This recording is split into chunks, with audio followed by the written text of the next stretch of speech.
Mana shu 2 yil, 3 yil ichida yeguliklar juda ham sifatsiz bo'lib ketdi. Bu nima degani? Bu degani ximikati ko'payib ketdi.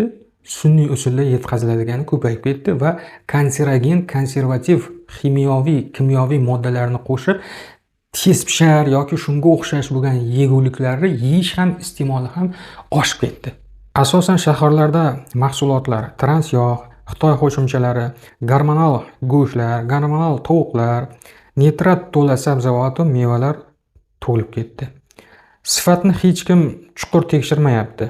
Ko'rinishi mahsulotlarni yaltillab turibdi, lekin ichi qaltiroq. Ana shuning uchun bu mahsulotlarni yeganidan keyin odam immuniteti oldingidek zo'r bo'la olmaydi-da. Oldin bobokalonlarimizni nafaqat bobokalon, balki o'sha davrdagi yosh bolalari u bu joyi timdalansa, tuproq sepib borsa ham yengilib ketadi-da, yarasi yoki o'sha shilingan joylari. Hozir darrov bolalarda zaражение berib, rasvo bo'lib yiringlab ketadi. Negaki mana bu fundament organizmdagi immunitet tabiiy shakllanmayapti-da. Tabiiy shakllanishi uchun yegulikni o'zi tabiiysi yo'qolib qoldi. Misol uchun pomidor bodringlarni shaharlarda yesak, baribir ta'mini darrov bilasiz. Ya'ni sun'iy yo'lda o'sha nima derdi? O salafanni tortib ichiga kotyol yoqib, tez-tez искусственный qurib yetishtirib beradigan joylarni mevalari ham, sabzavotlari ham, shunga o'xshash hamma mahsulotlari 100% tabiiy bo'lmaydi. Bularning oqibatida mana shu mahsulotlarni yeb yurgan bolalarimizni, o'zimizni immunitetimiz tobora susayishni boshlaydi. O'zimiz ham to'g'ri tan olishimiz kerak, shaharda eshigimizning oldida bo'lgan do'konga boramiz. Uyimizga yaqin bo'lgan joylardan qanaqa bo'lsa ham o'sha sabzavot, meva-chevalarni ximikatga to'la bo'lsa ham xarid qilib yeymiz. Hech kim deyarli shaharda hafta yoki 1 oylik meva-cheva, sabzavotlarni qishloqqa borib, naturalniy, ya'ni tabiiy o'sganlarini tanlab olib, oldindan olib kelib qo'yib yeb yurganimiz yo'q.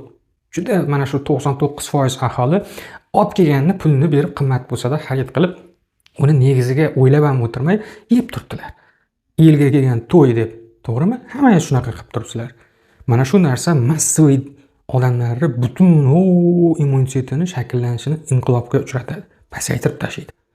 Biz oldingidek sifatli toza mahsulotlarni yemayapmiz, yeya olmayapmiz va yeyishimizga sharoit bo'lmayapti. Kundan kunga tadbirkorlik rivojlanmoqda, fermerlar rivojlanib ketdi. Kundan kunga sotuvchilar, ishlab chiqaruvchilar, sexlar, zavodlar kamroq sarmoya kiritib, ko'p daromad olish uchun ana shu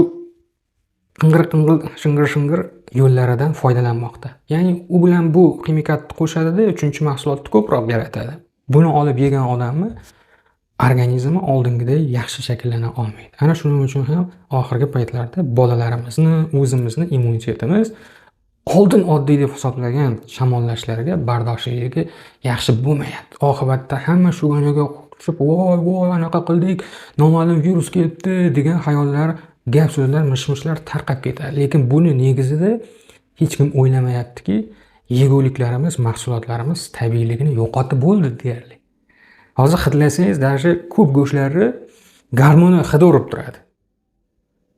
Yeydigan asosiy mahsulotlaringiz, noningiz, sabzavot, mevalaringiz, go'shtingiz, yog'ingiz juda ko'p ximikat tarkibga ega bo'lib ketdi.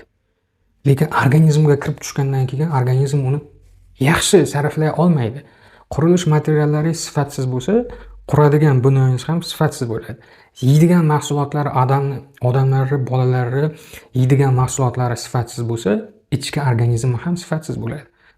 Kasalliklarga chalinuvchan, yaxshi rivojlana olmaydi, og'ir kasalliklarga duchor bo'ladi, shamollashlarni yenga olmaydi, mana shunaqa muammolarga uchrayveradi. Buning uchun esa global ravishda sifatli yegulikni yetkazib berishga, sifatsiz ximikat tarkiblilariga qarshi kurashishga davlat miqyosida chora-tadbirlar ko'rilmasa, hali beri u narsalar bartaraf qilmaydi. Yuraveradi, yanimizda bundan battar bo'lib ketishi mumkin.